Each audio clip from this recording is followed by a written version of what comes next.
आप सभी को जय मसीह की। आज हम बात करेंगे डीकन के ऊपर। डीकन जिसे हम हिंदी में धर्म सेवक कहते हैं, उसके कार्यों के बारे में बात करेंगे, उसकी योग्यताएं क्या है और महिला पुरुष कौन इसमें सम्मिलित हो सकता है या कौन इस पद को ले सकता है या किसे नियुक्त किया जा सकता है। तो आज हमारे साथ भाई दीपक हैं और इनसे हम इसी विषय पर वार्तालाप करेंगे। तो दीपक भाई, आपका बहुत बहुत स्वागत है आज की इस वीडियो में। हम सबसे पहले आपसे जानना चाहेंगे कि डीकन के बारे में हमें आप संक्षिप्त में बताइए कि डीकन आखिरकार है क्या, इसकी परिभाषा क्या होगी और ये कार्य क्या करता है। तो यदि हम डीकन को समझे तो डीकन जो है वो एक अगुवाई का सहकर्मी होता है, जिसको हम लोग धर्म सेवक के नाम से भी जानते हैं। वो जो है कलीसिया का मुख्य रीति से देखभाल करता है, और वो देखभाल इसलिए करता है ताकि जो अगुवे हैं जो प्रचार प्रसार का कार्य करते हैं, ताकि वे लोग जो है अपने जो प्रचार प्रसार के कार्यों में कोई बाधा ना आए।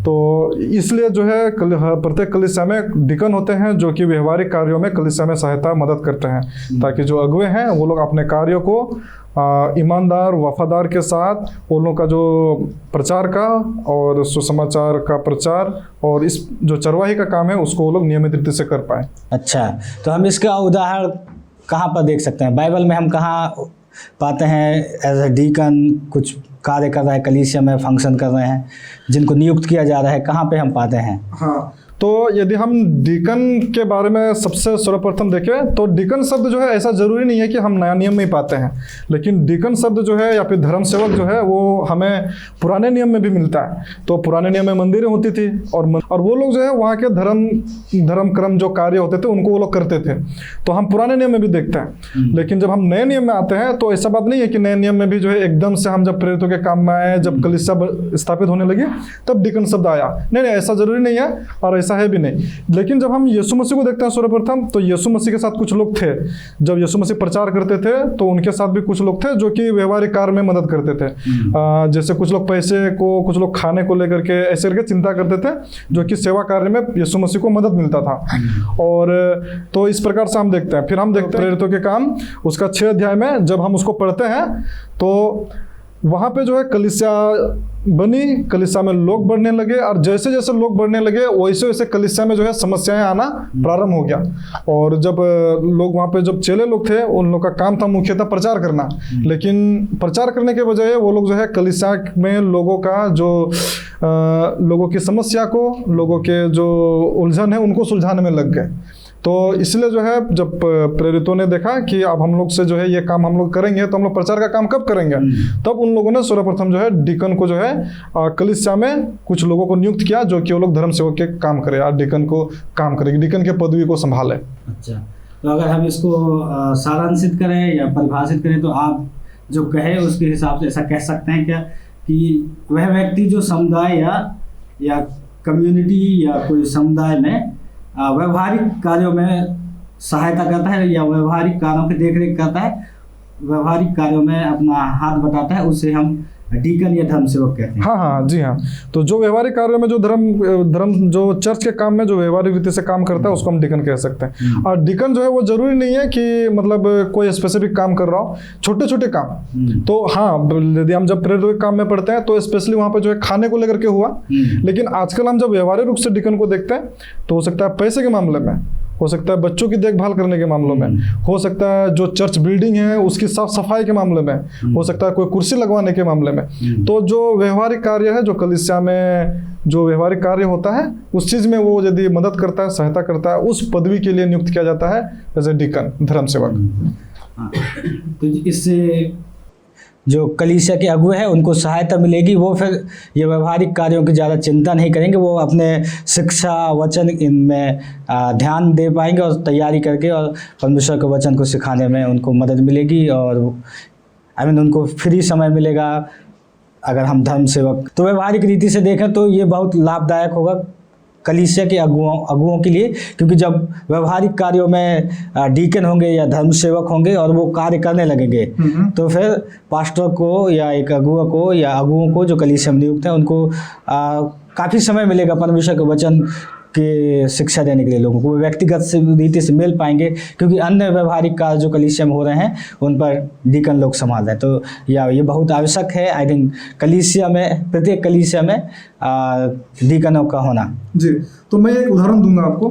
तो जरा सोचिए कि मतलब एक कलीसिया है और कलीसिया में मतलब सब कार्य पास्टर कर रहा है, मतलब बैठाना हुआ, कुर्सी लगाना हुआ, पैसे को भी वही देख रेख कर रहा है, और जितने भी व्यवहारिक मतलब पार्किंग का भी वही देख रहा है, सब चीज़ कर रहा है, कलीसिया में भी वही झाड़ू पोछा लगा रहा है। बताइए ये एक पास्टर के लिए कितना बड़ा सरदर्द होगा, है ना। तो बहुत बड़ा सरदर्द होगा जो कि पास्टर जो है इसको संभाल नहीं पाएंगे, और भले ही एक पास्टर या दो पास्टर हो फिर भी उनके लिए बहुत बड़ा बोझ हो जाएगा। लेकिन जब डीकन को स्थापित करते हैं, डीकन के पदों को देते हैं लोगों को, और जब डीकन अपने काम को संभालता है तो सोचिए पास्टर के लिए कितना आसान काम है कि सिर्फ वो प्रचार को अपना बनाए, तैयारी करे और लोगों को मतलब वचन के द्वारा उनको भरपूर करे या वचन के द्वारा उनको चराए। तो जैसे हमने देखा कि भाई कितने ही कम शब्दों में, संक्षिप्त में डीकन की महत्वता को समझाया, और ये कितने महत्व रखता है कि इनका कलीसिया में होना। तो आगे भाई हम बात करेंगे कि किन व्यक्तियों को, ये लोगों को ये काम सौंपना चाहिए डीकन का, धर्म सेवक का काम। तो क्या योग्यताएं होनी चाहिए उनके, तो क्या आप हमें उनके विषय में कुछ बताना चाहेंगे? हाँ जरूर। तो जब हम डीकनों की योग्यता के बारे में बात करें तो ये स्वतः बाइबल में स्पष्ट है। तो जब हम देखते हैं कि तीमुथियुस उसका 3 अध्याय में जब पौलुस जो है तीमुथियुस को अगुवे के योग्यता के बारे में लिखता है, तो वो सबसे पहले अगुवों को योग्यता के बारे में लिखता है, इसके बाद फिर उसी के तुरंत बाद वो डीकनों के योग्यता के बारे में भी लिखता है, धर्म सेवक का। तो जो योग्यता एक अगुवे में होनी चाहिए वो योग्यता जो है डीकन में भी होनी चाहिए। तो दोनों का जो पदवी है वो कोई बड़ा या छोटा नहीं है, क्योंकि दोनों का काम जो है वो है अलग अलग काम है, लेकिन जो पद के हिसाब से देखा जाए तो दोनों एक बराबर पे हैं जो प्रभु के सामने है, और प्रभु के सामने दोनों का काम मतलब समान है। तो ये जो कार्य है ये प्रभु की दृष्टि में समान है, लेकिन उनकी जो भूमिका है वो अलग अलग है, और इसका हम उदाहरण देखेंगे आगे। तो उदाहरण हम देखेंगे 1 तीमुथियुस 3 अध्याय, उसका हम 1 से लेकर के जब हम पूरा पढ़ेंगे तो वहाँ पे जो है अगुवे का और डीकनों का योग्यता है, लेकिन स्पेसिफिकली जब हम 8 से आगे पढ़ेंगे तो वहाँ पे डीकनों की योग्यता के बारे में। और ये जो योग्यता है कहीं हद तक जो है अगुवे और डीकन दोनों का समान है, धर्म सेवक और अगुवे का दोनों का जो योग्यता है वो समान है, ज़्यादा इधर उधर नहीं है। और ये दोनों का जो काम है प्रभु के सामने दोनों का काम बराबर है, और दोनों जो है कोई बड़ा पद में छोटा नहीं है, कोई बड़ा नहीं है, लेकिन प्रभु के सामने दोनों का जो सेवा कार्य है वो बिल्कुल बराबर है। बस या तो प्रभु की दृष्टि में इनका दोनों का मूल्य बराबर है, चाहे धर्म सेवक हो या पास्टर हो, लेकिन पास्टर को स्पेसिफिकली परमेश्वर ने अगुवाई का, कलीसिया की अगुवाई, नेतृत्व करने का कार्य सौंपा है। तो इनकी भूमिकाएं अलग है, बाकी परमेश्वर की दृष्टि में इनका महत्व बराबर है। तो मैं चाह रहा था कि ये जो योग्यताएं जिन पदों में लिखी है 1 तीमुथियुस 3 अध्याय उसके 8 पद से, तो मैं इन पदों को पढ़ना चाह रहा था। जी बिल्कुल पढ़िए। तो 8 पद में इस प्रकार से लिखा है, इसी प्रकार से। तो संदर्भ के लिए मैं बताना चाहूँगा कि 3 अध्याय 1 पद से 7 पद तक कलीसिया के अगुवे की योग्यताएं बताई जा रही है, और 8 पद से आगे धर्म सेवक के, जैसे भाई ने कहा। और तो 8 पद में इस प्रकार लिखा है, इसी प्रकार धर्म सेवक भी प्रतिष्ठित व्यक्ति हो, 2 मुँहे या पियक्कड़ ना हो, और ना नीच कमाई की लोभी हो, परंतु विश्वास के भेद को निर्मल विवेक से सुरक्षित रखने वाला हो। और ये भी पहले परखे जाएं, तब यदि दोष रहित हो तो धर्म सेवक की भांति इन्हें सेवा करने दो। या आपने सही कहा कि इनके पास्टर और डीकन की योग्यता में ज़्यादा अंतर नहीं है, दोनों का सेम है। आई थिंक मुझे पढ़ने के बाद ऐसे लगा कि दोनों में सेम टू सेम है, सब है। बस एक चीज़ यहाँ हम डीकन के में नहीं पाते हैं, वो है कि सिखाने में निपुण हो, जो कि एक अगुवा के में आई थिंक लिखा है कि वो सिखाने में निपुण हो। या ओके भाई, तो हमने संक्षिप्त में देखा कि योग्यताएं क्या है डीकन की, क्या योग्यताएं होनी चाहिए। तो सेम योग्यताएं जो हम 1 तीमुथियुस 3 अध्याय में पढ़ते हैं, जो पास्टर के लिए है वही डीकन्स के लिए भी हैं। लेकिन सिर्फ अंतर यह है कि डीकन के योग्यता में एक सिर्फ कम है पास्टर से, वो है सिखाने की निपुणता, सिखाने में निपुण हो। ये आवश्यक नहीं है कि डीकन सिखाने में निपुण हो। तो अब आगे हम देखेंगे कि इनको नियुक्ति कैसे होनी चाहिए कलीसिया में। तो भाई इसके ऊपर आप बताइए कि डीकन को कलीसिया में कैसे नियुक्त करनी चाहिए। तो हाँ जी हाँ भैया, तो डिकनों की जो नियुक्ति हम सबसे पहले प्रेरितों के काम में देखते हैं। प्रेरितों के काम उसका तीसरा पद में, छठा अध्याय तीसरा पद में देखते हैं। तो जब डिकनों की नियुक्ति हम देखते हैं तो डिकनों की नियुक्ति जो है ऐसा नहीं होता है कि हाँ मतलब आया और उसको ले लिए, या फिर ये बहुत टैलेंटेड है इसको ले लिए, या फिर हाँ ये अच्छा खासा दिखता है, या फिर ये कुछ कर सकता है इसलिए ले लिए। नहीं, ऐसा नहीं हुआ। वहाँ पे जो है जो अच्छा विश्वासी है उनको, जो अच्छा विश्वासी है, विश्वास योग्य मेंबर है, इससे ना ऐसा पता चलता है कि मतलब जो सदस्यता की महत्वता है, इससे पता चलता है कि उस समय के लोग काफ़ी मजबूत होंगे, एक दूसरे को जानते होंगे, हो सकता है सदस्य भी होंगे। तभी तो मतलब इतने लोगों में से, और जब हम पढ़ेंगे प्रेरितों के काम तो तुरंत लोग बढ़ रहे थे। मैं इसको पढ़ दूं इस पद को? हाँ बिल्कुल, प्लीज पढ़ दीजिए इसको। प्रेरितों का काम 6 अध्याय उसके 3 पद में इस प्रकार लिखा है, इसलिए हे भाइयों अपने में से सात चरित्र पुरुषों को चुन लो जो पवित्र आत्मा और बुद्धि से परिपूर्ण हो, कि हम इस कार्य का संचालन उनके हाथ में सौंप दें। जी हाँ, तो वहाँ पे जो है 7 लोगों को चुनते हैं, और विशेष करके उन लोगों को जो बुद्धि से परिपूर्ण है। जो बुद्धि से परिपूर्ण है, बुद्धि का मतलब है कि वो प्रभु के डर भय में चलते हो, और वो जो है प्रभु की आज्ञाओं को मानते हो, और जो पवित्र आत्मा से परिपूर्ण हो। तो ये जो है उनका वो था। तो इससे ये पता चलता है कि वहाँ के लोग जो है वो एक दूसरे को जानते होंगे तब ना चुनेंगे, बिना जाने कौन चुनेगा। और वो भी उनको चुनते हैं जो कि ये जो 2 गुण होंगे, जो बुद्धिमान है, जो पवित्र आत्मा से परिपूर्ण हो। तो इससे पता चलता है कि जो कलीसिया की एकता, या फिर उसको बोलेंगे कलीसिया में सदस्यता, तब तो चुनेंगे कि अच्छा आदमी कौन है या फिर अच्छा विश्वासी कौन है जो परिपूर्ण है, वहाँ पे चुनते हैं। इसके बाद चुनने के बाद भी जब हम आगे देखते हैं, तो जब हम आगे पढ़ेंगे तो ऐसा भी नहीं है कि जो लोग जो है वो प्रचार नहीं किए। हम आगे देखते हैं, हम स्तिफनुस को देखते हैं, वो जो है प्रचार किया, और वो जो है गवाह बना मसीह का, प्रचार किया, और वो जो है मार डाला गया। वो इतना अपने विश्वास में मजबूत था, पवित्रता से भरा हुआ था, और जो है वो बुद्धिमान था, जो कि उसको पुराने नियम का ज्ञान भी था, और वो पवित्र आत्मा से भरा हुआ था, और उसने जो है वो मृत्यु तक को सह लिया। आगे जो है यहीं पर रुकते नहीं है। डिकन, उन्होंने से एक डिकन था जिसका नाम फिलिप था, वो भी जो है वचन का प्रचार करता था। तो ऐसा जरूरी नहीं है कि जो डिकन है वो प्रचार नहीं कर सकते हैं। डिकन जो है वो बुद्धिमान होना चाहिए और पवित्र आत्मा से परिपूर्ण होना चाहिए, और यदि समय मिलता है, अच्छा मौका आता है, और यदि वो प्रचार कर सकता है, तो हो सकता है कि आगे को वो पादरी भी बन जाए, पास्टर भी बन जाए, अगुवाई भी कर सके।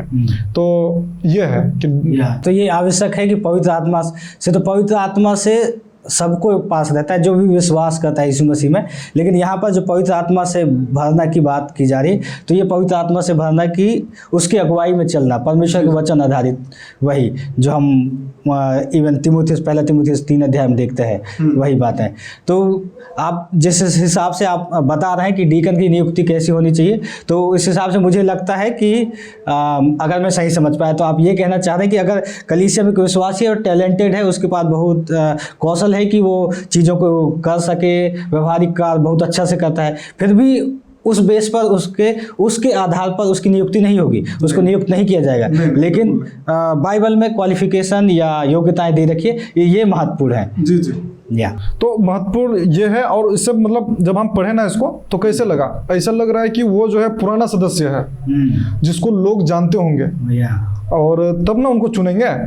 और इससे ये पता चलता है कि कलीसिया में एकता होगी, और वो जो है एक मतलब उनकी जो धार्मिकता है वो दिखेगी या दिखी होगी लोगों पे, तब उनमें से 7 को चुना गया। या इवन पहले तिमुथियुस 3 अध्याय में जब पढ़ रहे थे तो ये कहा गया कि पहले वो परखे जाएं। हाँ, परखे जाएं। जी। तो 1-2 दिन में तो परख नहीं सकते किसी को, तो बेसिकली इसके लिए तो समय लगेगा कि पास्टर या कलीसिया के लोग किसी व्यक्ति को परखेंगे, उसके लिए समय लगेगा ना। तो जब बेसिकली आपने सही कहा कि कोई नया नहीं होगा जस्ट कि आया और उसे बना दिए, लेकिन लंबे समय से कलीसिया में हो। तो ये थी बात कि कलीसिया में कैसे नियुक्त होना चाहिए और क्या क्वालिफिकेशन होनी चाहिए। लेकिन एक और महत्वपूर्ण बात के ऊपर हम डिस्कस करना चाहेंगे, वार्तालाप करना चाहेंगे, जो बहुत सारे लोग इस पर कंफ्यूज हैं, भ्रमित हैं, या बहुत सारे लोग सवाल करते हैं। अच्छा, ये तो हो गया कि उसका कार्य क्या है एक डीकन का, और एक डीकन किसे बनाना चाहिए, उसके अंदर क्या योग्यताएं होनी चाहिए। तो पहली तो विश्वासी होने चाहिए, कलीसिया का सदस्य होने चाहिए, और उसके अंदर जैसे हमने प्रेरितों के काम में पढ़ा 6 अध्याय में, और पहला तीमुथियुस 3 अध्याय में पढ़ा कि उसके अंदर ये योग्यताएं होनी चाहिए। ठीक है, अब हम एक महत्वपूर्ण प्रश्न ये जो अक्सर लोग पूछते हैं और कई सारे लोग इस पर भ्रमित होते हैं, वो ये है कि डीकन कौन बन सकता है, ये क्या सिर्फ पुरुषों के लिए है या इसमें महिलाएं भी सहभागी हो सकती हैं? तो इसके ऊपर आप क्या कहना चाहेंगे, क्या सिर्फ पुरुष ही डीकन बन सकते हैं या महिलाएं भी डीकन का कार्य कर सकती हैं? या इस पर आप क्या कहना चाहेंगे? तो ये इस बात को लेकर के मैं आपसे मैं सवाल पूछता हूँ कि कहीं बाइबल में ऐसा लिखा है कि महिला डीकन नहीं बन सकती हैं? नहीं, हम ऐसे स्पष्ट वचन तो आई थिंक नहीं पाते कि महिला डीकन बने, लेकिन जैसे पहला तीमुथियुस 3 अध्याय उसके 8 और 9 पद को पढ़ते हैं ना, आई थिंक मैं फिर से उसको पढ़ना चाहूँगा, हो सकता है। तो पहला तीमुथियुस उसका 3 अध्याय उसके 12 पद को पढ़ते हैं, तो यहाँ पर स्पष्ट लिखा है कि धर्म सेवक एक पत्नी का पति हो और अपने बाल बच्चों तथा परिवार का अच्छा प्रबंधक हो। इससे ये प्रतीत होता है कि ये जो कार्य है डीकन का वो सिर्फ पुरुषों के लिए है, या जस्ट ये। ठीक है। तो मैं समझ गया कि आप ये बोलना चाह रहे हैं कि ये जो कार्य है इससे पता चलता है कि ये सिर्फ पुरुषों के लिए है ना। तो जस्ट मैंने ये पदों को, ये क्वालिफिकेशन को देख के ऐसे लगता है। आपने सही कहा, लेकिन जब हम इसको देखेंगे, यदि हम इस शब्द को जो धर्म सेवक है इसको यदि हम ग्रीक में देखेंगे तो ग्रीक में यह शब्द है डियाकेनोन। तो डियाकेनोन का मतलब होता है हिंदी में धर्म सेवक। तो हाँ, इस बात को याद रखिएगा, धर्म सेवक। ठीक है, आप निकालिए रोमियो 16 उसका 1 और 2 पद पढ़िए। रोमियो उसका 16 अध्याय उसका 1 पद, 1 और 2 पद। ओके। मैं तुमसे अपनी बहन फीबे के लिए विनती करता हूँ, जो किंखिया की कलीसिया की सेविका है। यहाँ पे भी जो है सेविका के लिए डियाकेनोन शब्द का इस्तेमाल किया गया है। तो सेविका, तो इससे पता चलता है कि यहाँ पर जो स्पेसिफिक है, जो फीवे है, उसके लिए जो है वो पौलुस इस्तेमाल कर रहा है सेविका का। तो हमको लगता है कि ये जो है जो किंखिया चर्च है ना, किंखरिया चर्च है, वहाँ की वो शायद हो सकती है वो डीकन हो। और पौलुस जो है कोई भी चीज़ों को लिखता है तो ऐसा नहीं लिखता है कि मतलब जनरली नहीं लिखता है वो। ये जो है कलीसिया की सेविका थी, वहाँ के कलीसिया की ये सेविका थी, वहाँ की ये डीकन थी। तो इससे ये पता चलता है कि महिला जो है डीकन बन सकती हैं। यदि हम देखें पहला तीमुथियुस 3 अध्याय, आपने 12 पद पढ़ा, लेकिन आप 11 पद को पढ़िए तो 11 पद में क्या लिखा है? अच्छा, 11 पद में, इसी प्रकार स्त्रियां भी सम्माननीय हो, द्वेषपूर्ण गपशप करने वाली ना हो, परंतु संयमी तथा सब बातों में विश्वास योग्य हो। आप क्या सोचते हैं किसके बारे में लिखा गया होगा? ये पढ़ के लग रहा है कि स्त्रियां इसी प्रकार से, लेकिन जैसे हम अभी तक सुनते हैं ना, तो उस माइंड सेट से अगर पढ़ेंगे तो ऐसा लग रहा है कि ये डीकन जो धर्म सेवक हैं उनकी पत्नियों की बात की जा रही। तो आपको ऐसा लगता है कि जो पास्टर हैं उनकी पत्नियां को जाने दे पौलुस उनके बारे में ज़्यादा लिख सकता है ना, क्योंकि वो अगुवे हैं। और हो सकता है कि अगुवे की पत्नी की योग्यता अगुवे के जैसे ही होना चाहिए। हो सकता है वो अगुवे की मदद कर रही हैं, तो उनकी जो योग्यता है वो अगुवे जैसे होनी चाहिए। तो पौलुस को कौन सा ऐसा जरूरत पड़ा कि वो डीकनों की पत्नी पे फोकस करे आपके अनुसार, है ना? लेकिन हम ये बोलते हैं कि ये जो है उसके अनुसार नहीं है, मतलब ये डीकनों की पत्नी के बारे में नहीं लिख रहा है। जब वो डीकनों की योग्यता बताया, इस पर लग रहा है इसी प्रकार, है ना, इसी प्रकार। तो जो वहाँ पे जो शब्द इस्तेमाल किया गया है, जो उसको यदि हम ग्रीक में पढ़ते हैं तो वहाँ पे जो है वो स्त्रियों के बारे में बोला गया है। तो इससे पता चलता है कि पौलुस जो है वो मना नहीं करता है, वो जो है स्त्रियों को भी प्रेरित करता है और कि वो जो है धर्म सेवक बने, धर्म के कार्यों को करें। या तो आपने जो तर्क दिया, आपने जो बात कहा, ये बहुत महत्वपूर्ण है, क्योंकि अगर ये डीकनों की पत्नियों की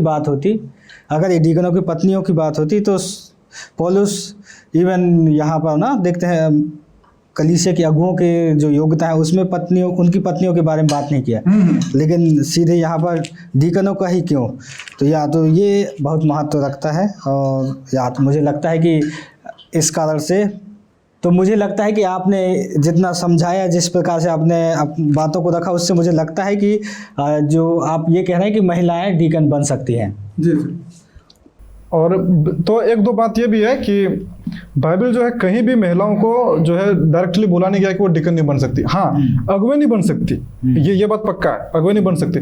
और यदि कोई हमसे ये भी पूछता है कि अच्छा, इससे पहले दूसरे अध्याय में पौलुस जो है वो सीधा सीधा जो महिलाएं हैं उसको अगुवाई करने से रोकता है ना। हाँ, ये बात सत्य है। क्यों? क्योंकि वहां पे जो महिलाएं हैं वो प्रचारक बनने का तैयारी कर रही हैं, है ना। तो वहां पे प्रचारक बनने के लिए तो आदम और हवा वाला वहां पर उदाहरण देता है। वो अगुवाई नहीं कर सकती, लेकिन अगुवाई की जगह पे वो जो है धर्म सेवक के कार्य वो कर सकती हैं। और यहाँ तक नहीं, लेकिन जब हम आगे जाकर के देखते हैं तो पौलुस जो है तीमुथियुस को कहता है कि जो विधवा औरत के बारे में सहायता करने के लिए। तो आप बताइए कि यदि कोई महिला डिकन नहीं होगी तो विधवा औरतों के बारे में पुरुष को करना ये आपको उचित लगता है? बच्चों को देखना, बच्चों को कौन देख सकता है ज़्यादातर? यदि संडे स्कूल चल रहा है या फिर बच्चे संडे स्कूल में हो गया या फिर अन्य कार्यों में भी, तो हमको लगता है कि महिला लोग ज़्यादा काबिल हैं इस बात को करने के लिए, इस चीज़ों को करने के लिए, ना कि पुरुष। तो महिला डिकन भी होने चाहिए, एक दो होने चाहिए जो कि महिलाओं के साथ खुल के बात कर सके और महिलाओं के साथ, बच्चों के साथ अच्छा से तालमेल बैठा सके। तो ये बात है। तो डिकन की महत्वता जो है बहुत ज़रूरी है, दोनों, स्त्री और पुरुष दोनों। क्योंकि डिकन के बिना ना एक कलीसिया जो है वो अस्वस्थ होता है, और पास्टर के बिना जो है एक कलीसिया वो मृतक है। तो क्योंकि डिकन के बिना जो है, क्योंकि डिकन के बिना एक पास्टर जो है वो कुछ नहीं कर सकता। इवन दो वो जो है अस्त व्यस्त रहेगा, इधर उधर काम करता रहेगा, उसका दिमाग सही से नहीं होगा, वो थका रहेगा, प्रचार नहीं कर पाएगा सही से, तो फिर कलीसिया कैसे आगे बढ़ेगी? आत्मिक उन्नति नहीं होगी। तो इसी प्रकार, इसीलिए बोल रहे हैं हम कि जो कलीसिया जो है वो अस्वस्थ रहेगी डिकन के बिना। और लेकिन अगुवे, उससे भी बढ़कर अगुवे हैं, अगुवे के बिना जो है कलीसिया पूरा मृतक है, क्योंकि अगुवे के बिना उनको खाना ही नहीं मिलेगा, और जब खाना नहीं मिलेगा, जो भोजन नहीं मिलेगा, आत्मिक भोजन, तो कलीसिया खत्म। तो एक स्वस्थ, तो ये बहुत महत्वपूर्ण बात आपने कहा कि अगुवे के बिना कलीसिया मृतक है, क्योंकि इसलिए हम तीमुथियुस 3 अध्याय में पढ़ते हैं कि अगुओं को सिखाने में निपुण होने की योग्यता होनी चाहिए। जी। तो यही है कि अगुवे और धर्म सेवक एक स्वस्थ कलीसिया में होना बहुत ही जरूरी है। तो धन्यवाद भाई हमारे साथ जुड़ने के लिए और इस महत्वपूर्ण विषय पर बातचीत करने के लिए। धन्यवाद हमारे साथ बने रहने के लिए। यदि इस वार्तालाप से संबंधित आपके पास कोई भी प्रश्न है तो आप हमें कमेंट करके बता सकते हैं, और हम कोशिश करेंगे कि हम आपके कमेंट्स का आंसर करें। और यदि आप हमसे असहमत भी होते हैं कि चाहे महिलाएं डिकन बन सकती है, नहीं बन सकती हैं, तो आप अपना विचार हमें कमेंट में दे सकते हैं कि क्यों आप सोचते हैं कि महिलाएं बन सकती हैं, यदि आप नहीं बन सकती, क्यों आप सोचते हैं कि महिलाएं डिकन नहीं बन सकती। तो आप हमें कमेंट करके अपना तर्क दे सकते हैं।